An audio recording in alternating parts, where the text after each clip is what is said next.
Good morning, Trinity. Let's prepare for worship by finding the call to worship in your bulletin. Come, let us celebrate the wondrous gifts that God has given us. Throughout all our lives, God has blessed us with love and hope. Praise be to God who provides for us. May our hearts be truly grateful, and may we show our gratitude by the ways in which we live and care for others. Good morning, everyone. My name is Joe, and I'm part of the ministry team here at Trinity, and it's my pleasure to welcome you into this space this morning as we take an hour to pause from our weeks and spend time with those on your left and your right and with the Spirit of God in this place.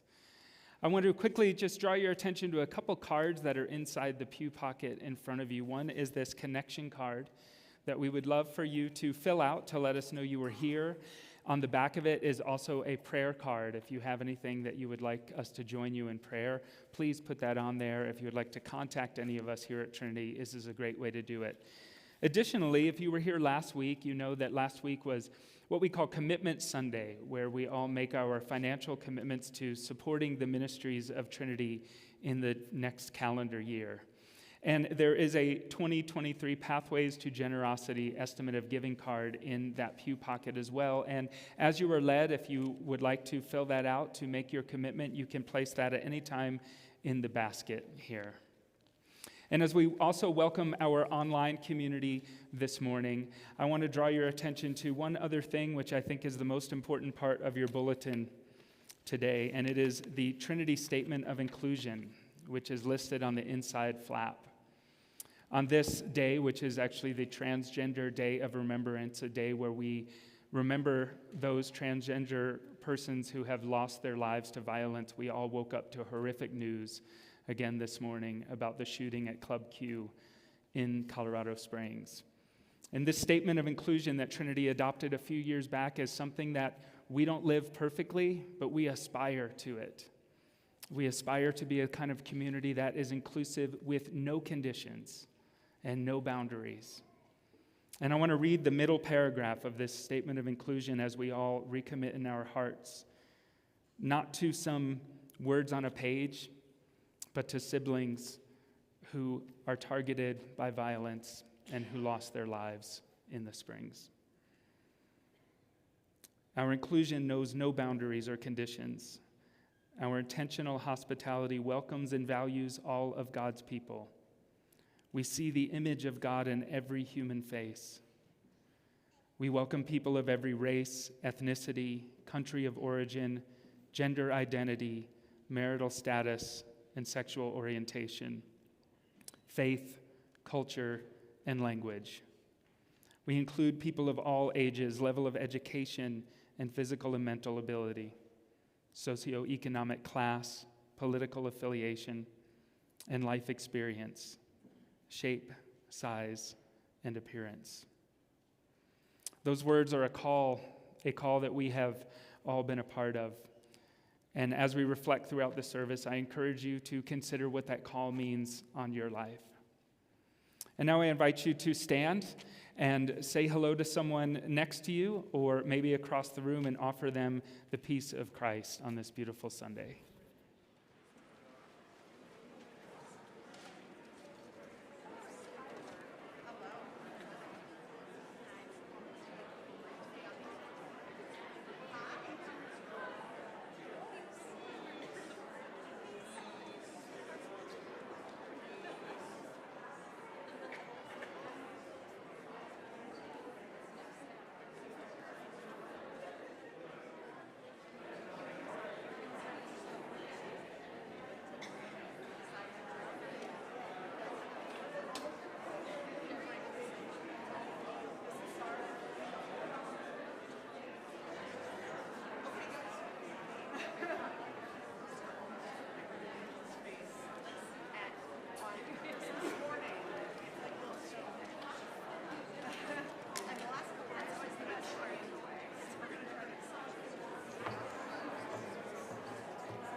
Please remain standing in body or in spirit as we sing together number 103 in the hymnal, Immortal, Invisible, God Only Wise, number 103.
Please be seated.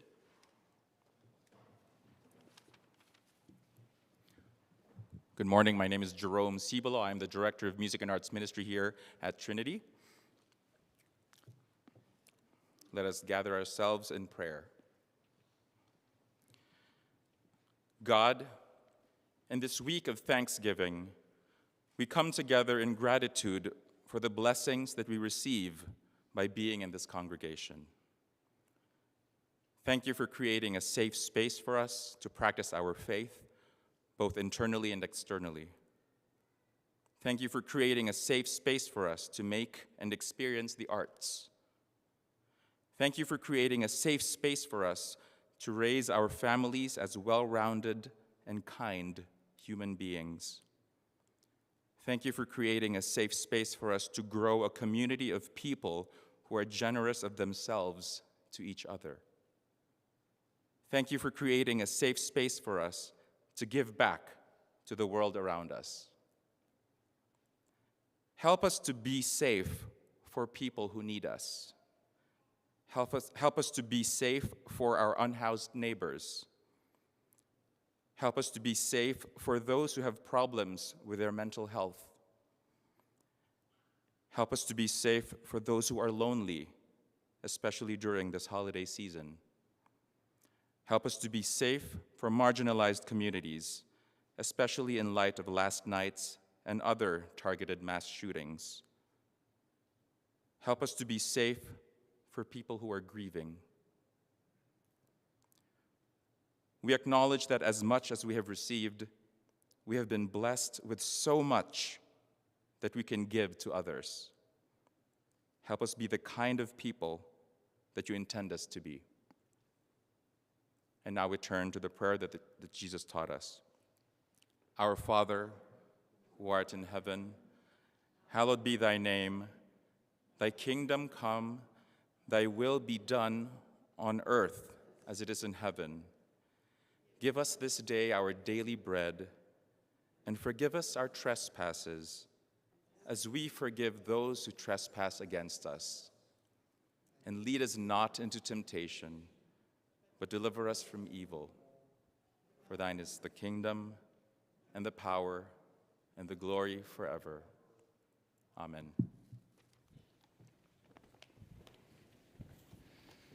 Thank you, Jerome, for leading us this morning. As we come to our time of offering, this is an opportunity for you to support with your financial gifts the work of Trinity and the communities that Trinity connects with. We do our offering a little bit differently. If this is one of your first times visiting us, in a moment I'll invite you to stand in body or spirit as we sing our offering hymn, and then you are welcome to bring your offering up front to the box here or any of the boxes around the room. We thank you for your generosity, because the many things that Trinity does in the community, the many ways that Trinity creates this exact kind of space Jerome was praying, are due to you and to your participation. And so now I invite you to stand in body or spirit as we sing together our offering hymn number 660, God is Here.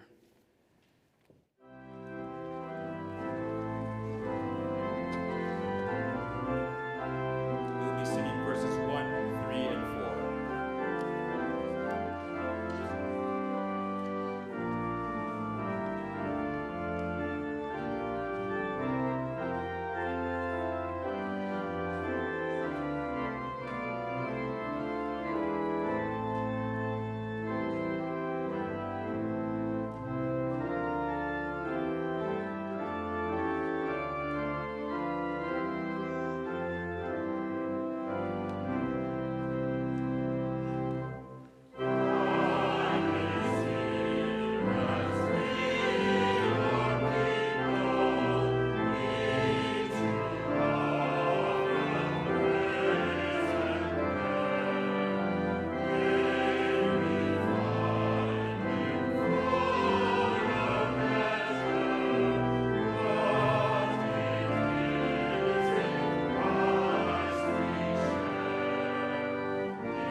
Okay, show of hands. Who's got their Christmas tree up already?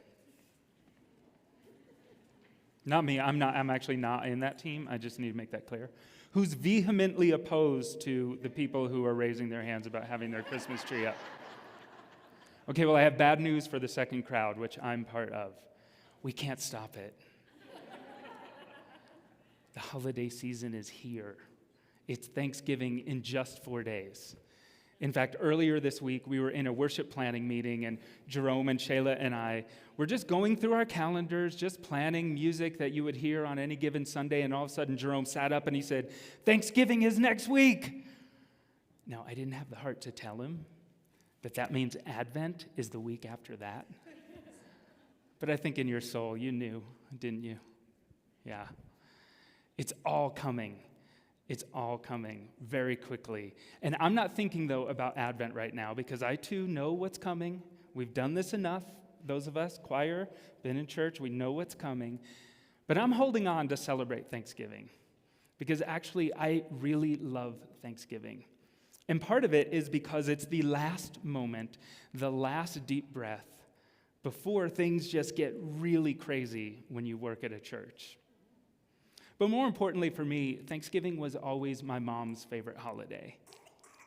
And so now that she's no longer with us, I really like to take time to reflect on the customs, the recipes, the way she loved to watch the Macy's Day Parade. And on that day, it's just a day that I get to connect with her. And then also this year for Teresa and me, our son JJ is coming home from college for a few days at Thanksgiving. And although he's been gone less than 3 months, it feels like 3 years, and we miss him so much. So we are really excited for Thanksgiving. Now, you may have some of those feelings, and I noticed some of you nodding, but I bet because the way it is, Thanksgiving is not a great day for many of you. There's a reason why Friendsgiving was invented, right? Friendsgiving is that way where you say, I'm going to celebrate with my chosen family. Because Thanksgiving can be difficult.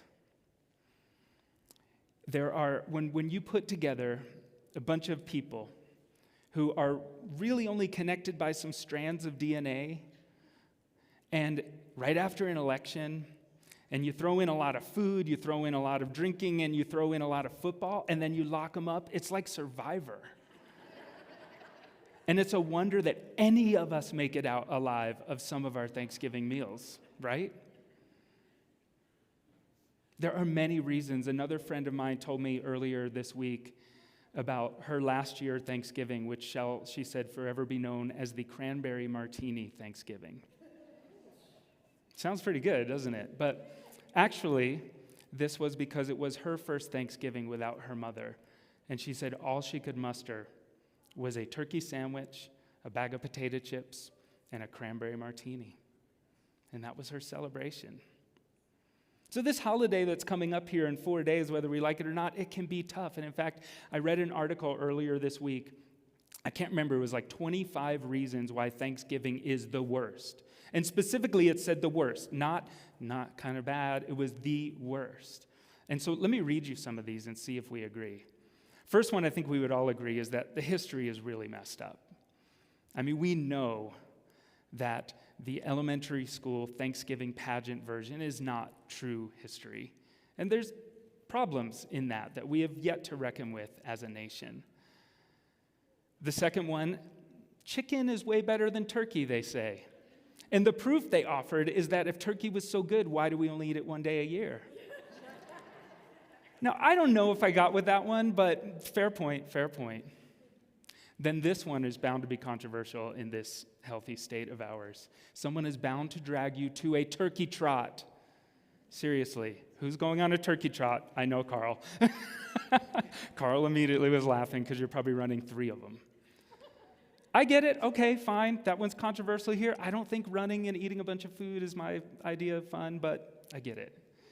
Then, of course, you've got Black Friday, which is just insane, and travel, which is crazy. But this last one really got me. You're forced to interact with family who will interrogate you around the Thanksgiving table. Can I get an amen? Has anyone ever been there? I mean, for many people, this Thanksgiving experience can be kind of tough because you've got that uncle that shows up and asks you really intrusive questions about your life in front of everybody and then tells just a few inappropriate jokes on top to just seal it. Or maybe there's a cousin who really doesn't want to be at this family Thanksgiving, and it's their job to make sure everyone is as miserable as they are. It can be difficult. So if that's the kind of Thanksgiving that you are facing, I want to offer you an alternate title on the screens for today's message. How Not to Be a Jerk This Thanksgiving. And yes, I kind of cleaned that up for church. For the past month or so, we've been talking about generosity, and we've been talking about it primarily, if not exclusively, with regards to financial generosity, as we've been making commitments to the financial support of Trinity. But I want to say, with all these things that are coming up in Thanksgiving, maybe what we need to focus on today, and what we are going to focus on, is generosity of spirit. Now, the word generosity, we all know, it means to give something to someone that they didn't earn, they didn't deserve.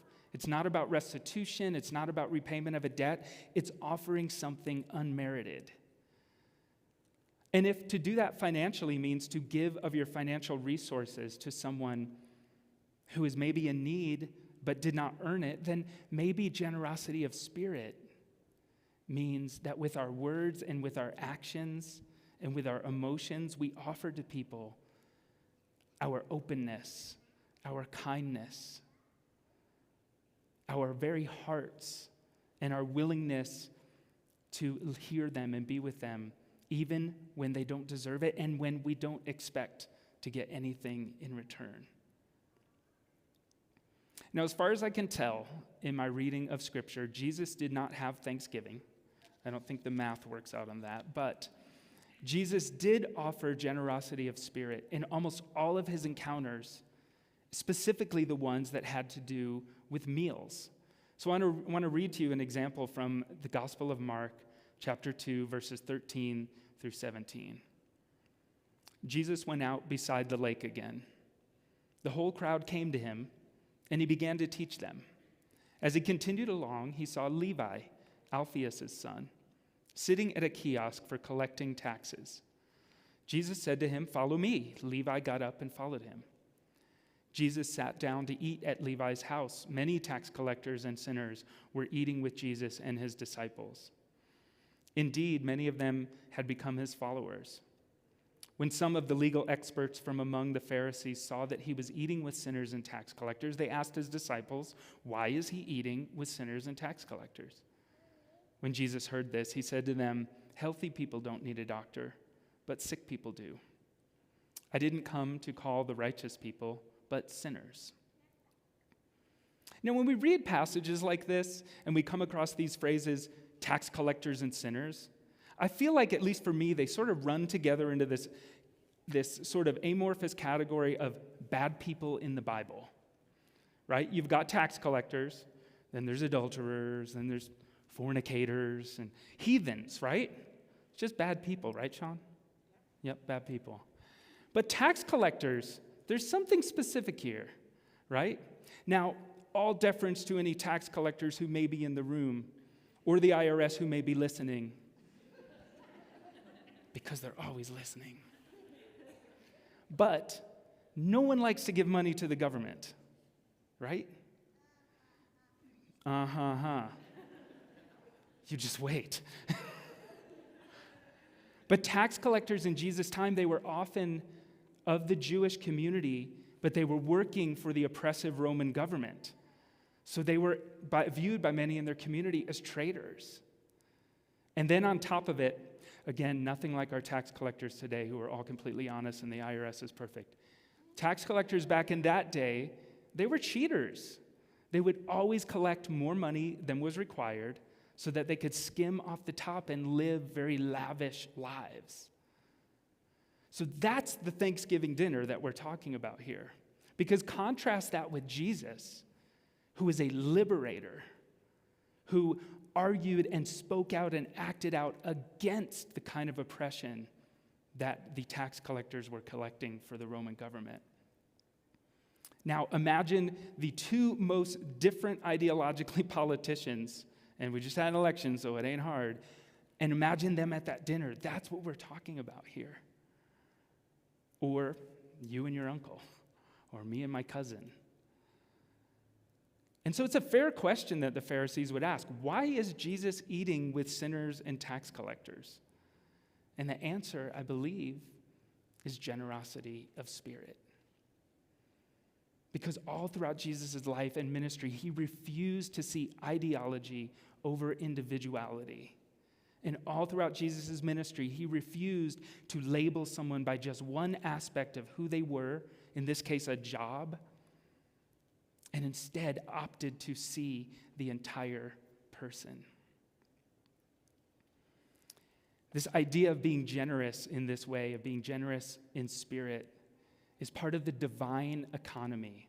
And that's that understanding that many of us may have experienced in our life, that when we give, whether it's financially or whether it's being generous of spirit or of our time, somehow we are enriched more. But it can be hard because nothing else really in our world displays this kind of generosity. In fact, we have failures of generosity all around us. I mean, it's not just the incredibly awful imbalance of wealth that we see in our society, but failures of generosity in our communication, in our politics, in our neighborhood gatherings, in our families, and even failures of generosity within the church, within Trinity. And these failures, they've led to a lot of brokenness, right? We see it all around us. Broken families, broken societal structures, broken relationships of all kinds. I have a friend named Betty Hart, who is a local actor and director and community facilitator here in the Denver area. And a couple years ago, she gave a TED Talk where she talked about how she canceled her father before canceling was a thing for 10 years due to their ideological differences. And Betty talks about this in her TED Talk, and we all know what cancel culture is, right? We know that that's when people, often in the public eye, are removed of their public influence by the public for harmful acts that they have committed, and often it's warranted.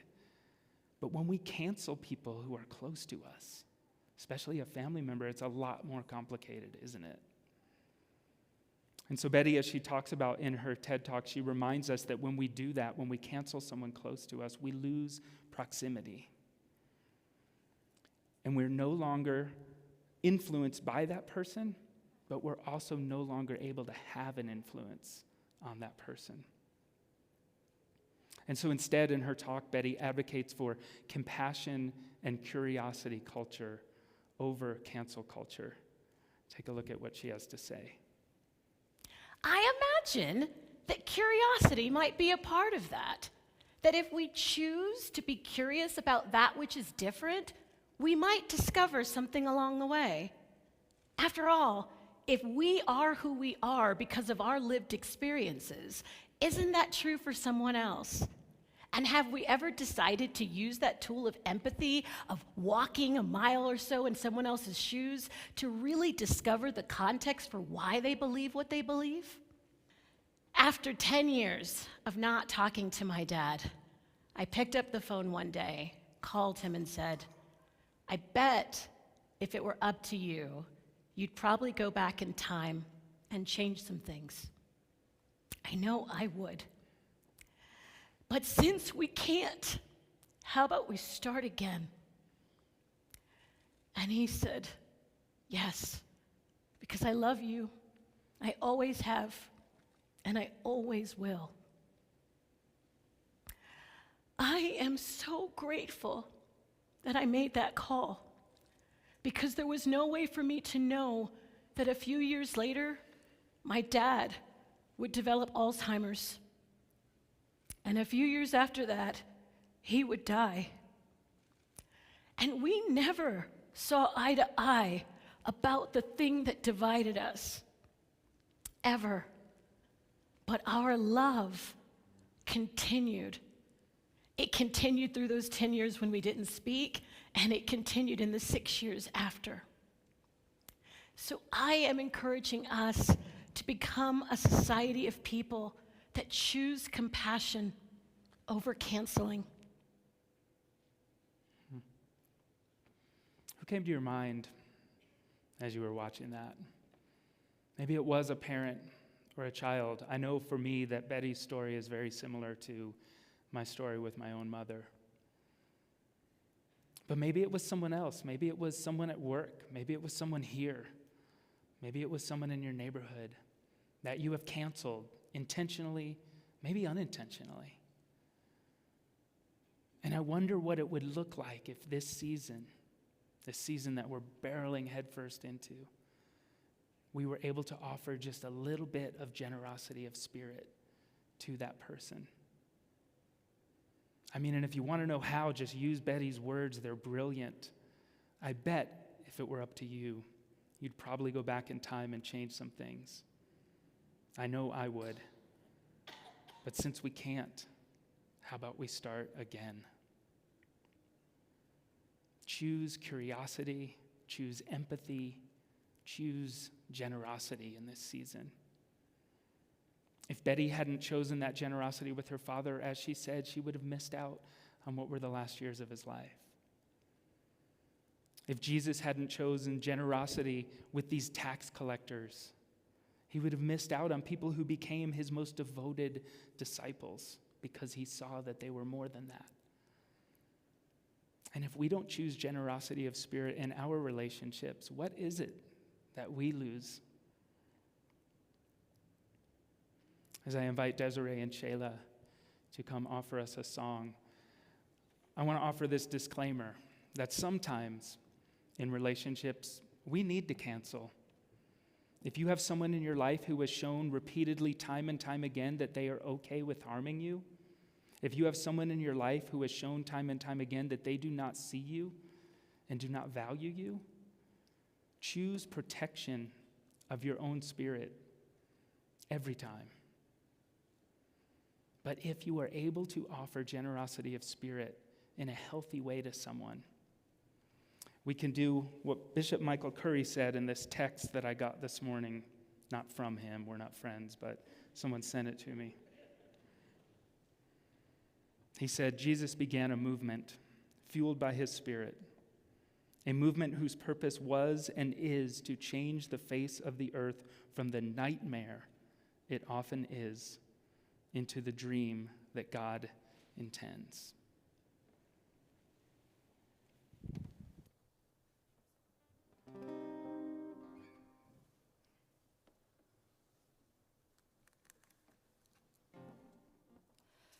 Hey, brother, there's an endless road to rediscover. Hey, sister, know the water's sweet, but blood is thicker. Ooh, if the sky comes falling down for you, there's nothing in this world I wouldn't do. Hey, brother, do you still believe in one another? Hey, sister, do you still believe in love? I wonder. Oh, if the sky comes falling down for you, there's nothing in this world I wouldn't do.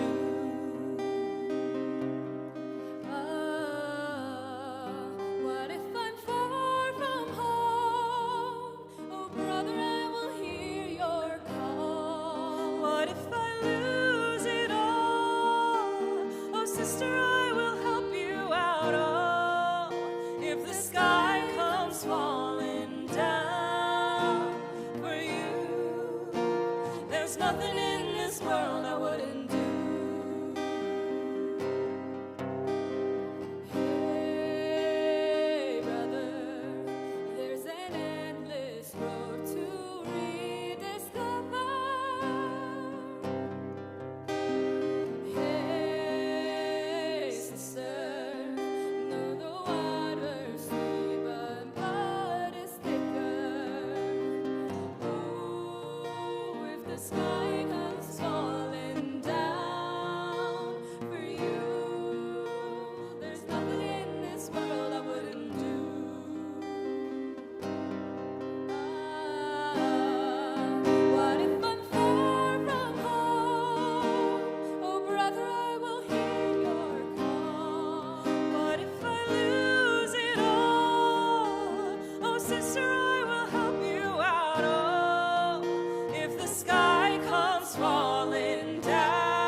nothing in this world I wouldn't do.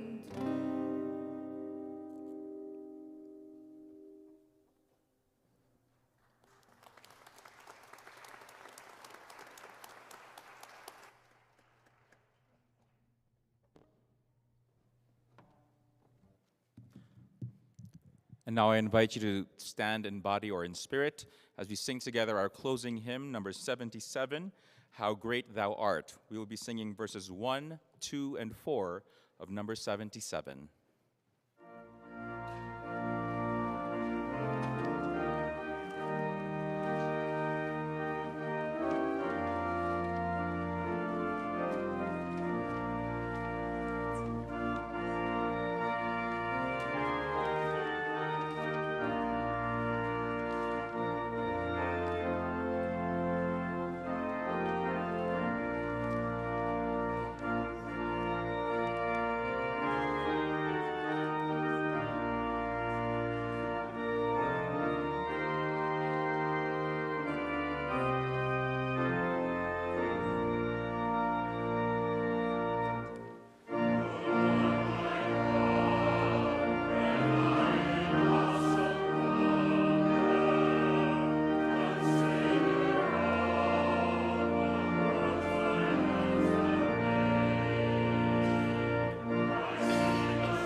Before you go from this place, take a moment to look at the back page of your bulletin and see that next week, on Saturday, November 26th, we will be holding a party for the Hanging of the Greens, which is just decorating our space here at Trinity for the Advent and Christmas season. And down one floor in our fellowship hall, there is a sign-up sheet so we can know if you would like to come, because there'll be food, there'll be caroling, it'll be a lot of fun. So please take a moment to stop by the fellowship hall and sign up for that.